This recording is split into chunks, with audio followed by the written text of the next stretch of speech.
Nenek ini menikahi dan meracuni banyak pria demi mendapatkan warisan. Nenek yang berusia 75 tahun ini bernama Chisako Kakehi, yang juga dijuluki sebagai Black Widow. Black Widow di sini bukan berarti dia ini superhero Marvel ya guys, tapi mengarah ke laba-laba mematikan jenis Black Widow yang punya kebiasaan membunuh pasangan setelah kawin. Kalau laba-laba Black Widow membunuh dengan racunnya, nenek ini menggunakan cyanida yang dia campurkan ke dalam kapsul herbal atau wafer. Background Chisako Kakehi. Chisako Kakehi lahir dengan nama Chisako Yamamoto pada tanggal 28 November tahun 1946. Dia dibesarkan di sebuah keluarga kelas menengah di kota Kitakyushu, Fukuoka. Semasa sekolah, Chisako ini dikenal sebagai anak yang cerdas, dan dia ini kepingin lanjutin pendidikan sampai kuliah. Tapi bapaknya ini melarang dia untuk kuliah guys. Menurut bapaknya nggak ada gunanya aja gitu perempuan ngelanjutin sekolah tinggi-tinggi. Jadilah setahun setelah tamat sekolah, dia ini mulai bekerja di sebuah bank sebagai teller. Setelah bekerja selama 4 tahun, dia akhirnya berhenti dari pekerjaannya dan menikah dengan seorang pengusaha garmen pada tahun 1969. Dari suaminya inilah dia tahu tentang cyanida tadi guys, karena perusahaan garmen suaminya ini menggunakan cyanida sebagai bahan produksinya. Kehidupan pernikahan ini juga bisa dibilang bahagia ya, kayak keluarga-keluarga normal di Jepang lainnya guys. Suaminya mencukupi kehidupannya dan mereka ini memiliki 2 anak dari pernikahan tersebut. Sampai suatu ketika pada tahun 1994, suami Chisako ini tiba-tiba mengalami serangan jantung dan mau nggak mau harus dirawat di rumah sakit selama beberapa hari. Tapi setelah beberapa hari mengalami kesakitan, koma, dan juga segala macam, akhirnya suaminya ini meninggal pada usia 54 tahun. Dan mau nggak mau dia ini harus nerusin bisnis suaminya tadi guys untuk menghidupi dirinya dan anak-anaknya ya. Tapi ya gimana, namanya juga nggak punya pengalaman bisnis, tiba-tiba harus ngurus bisnis. Bukannya bisnisnya maju, dia ini malah rugi dan banyak utang, minjem sana sini buat operasional perusahaan dan segala macam. Tapi perusahaannya nggak jalan, sampai pada akhirnya dia menyatakan kalau perusahaannya ini bangkrut dan ditutup. Setelah ditutup, dia ini malah terlilit banyak hutang yang menyebabkan dia harus menjual rumahnya untuk bisa menutupi hutang-hutang tadi.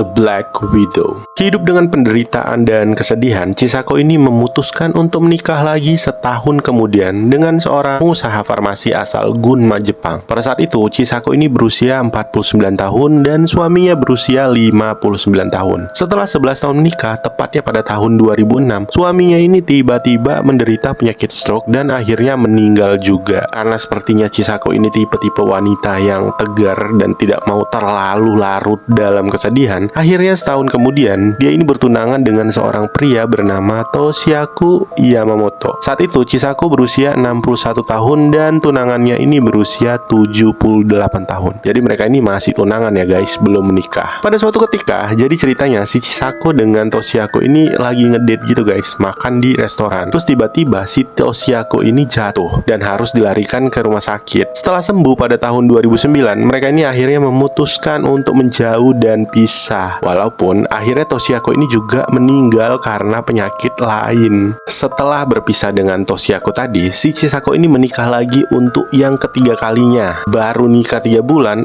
suaminya kena serangan jantung dan meninggal. Nggak butuh waktu lama guys, pada tahun 2011 si Chisako ini bertunangan lagi dengan seorang pria 71 tahun bernama Masanori Honda. Tapi anehnya si Honda ini meninggal tepat sebelum mereka menikah, lagi-lagi karena dugaan serangan jantung. For your information ya guys, jadi si Chisako ini memang mendaftarkan dirinya di banyak agen perjodohan gitu. Makanya kalau yang satu meninggal, dia tuh bisa dengan cepat dapat penggantinya. Dan dalam mencari pasangan tadi, dia ini juga memberikan beberapa syarat, kayak prianya harus tua, nggak punya anak, mapan, dan punya asuransi serta rumah. Oke, lanjut lagi ya. Pada tahun 2013, si Chisako ini pacaran dengan seorang pria pensiunan arsitek bernama Minoru Hyoki. Nggak lama pacaran, lagi-lagi pria tersebut juga meninggal. Cuman kali ini karena sakit kanker. Masih di tahun yang sama, setelah ditinggal mati pacarnya tadi, si Chisako ini menikah lagi dengan seorang pria berusia 75 tahun bernama Isao Kakehi. Nah, nama Kakehi ini didapat dari nama si kakek ini guys.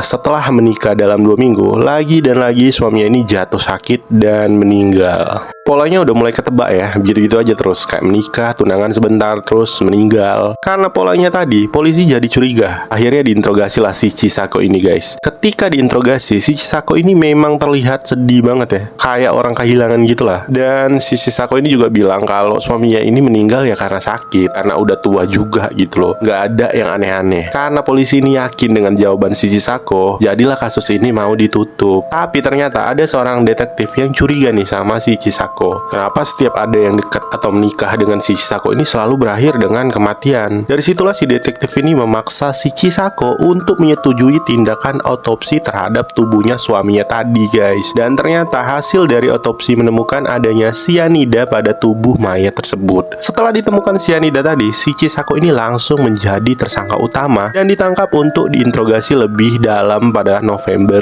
2014. Polisi melakukan penggeledahan di rumahnya Chisako yang ada di Kyoto dan juga Osaka. Dan benar aja ya, polisi ini menemukan sianida di beberapa tempat seperti kantong-kantong dan juga pot bunga. Walaupun sepertinya si Chisako ini udah berusaha buat ngebuangin sianida itu ya, tapi sisa-sisanya masih ada di TKP dan di beberapa tempat di rumahnya si Chisako. Si Chisako ini disidang pada tahun 2017 ya, dan dari bukti tadi akhirnya Chisako ini terbukti bersalah dengan dakwaan 3 pembunuhan atas nama Isao Kakehi, Masanori Honda, dan Minoru Hyoki. Kemudian 1 dakwaan percobaan pembunuhan terhadap Toshiako Yamamoto. Dalam dakwaan percobaan pembunuhan terhadap Toshiako tadi dikatakan bahwa sianida yang masuk ke tubuhnya si Toshiako itu enggak sebanyak korban lain guys, sehingga dia ini enggak langsung mati, jadi menderita dulu, sakit dulu selama beberapa tahun baru mati. Nah itulah tadi 4 dakwaan yang dituntutkan kepada si Chisako. Walaupun sebenarnya banyak kasus-kasusnya lain, tapi kurang bukti. Selama persidangan juga dijelaskan modusnya si Chisako ini ya dalam mencari korbannya. Kayak yang aku bilang tadi guys, si Chisako ini mendaftarkan dirinya ke banyak agen perjodohan dengan spesifikasi harus tua, nggak punya anak, mapan, punya asuransi, dan juga rumah. Nah dari agen perjodohan inilah dia dapat banyak korbannya dengan cara pendekatan, pacaran, tunangan, bahkan menikah. Kemudian setelah dia ngerasa cukup dekat dengan pria-pria tadi, disitulah dia mulai menyuruh pria-pria tersebut mengganti hak ahli waris menjadi nama dia guys. Dari warisan tadi, si Chisako ini sudah mendapatkan sekitar 125 M yang dia gunakan untuk investasi dan semacamnya. Dan akhirnya pengadilan memutuskan hukuman paling berat, yaitu hukuman mati. Dan dijelaskan juga bahwa si Chisako ini menjalankan modusnya sejak tahun 2007 hingga 2013.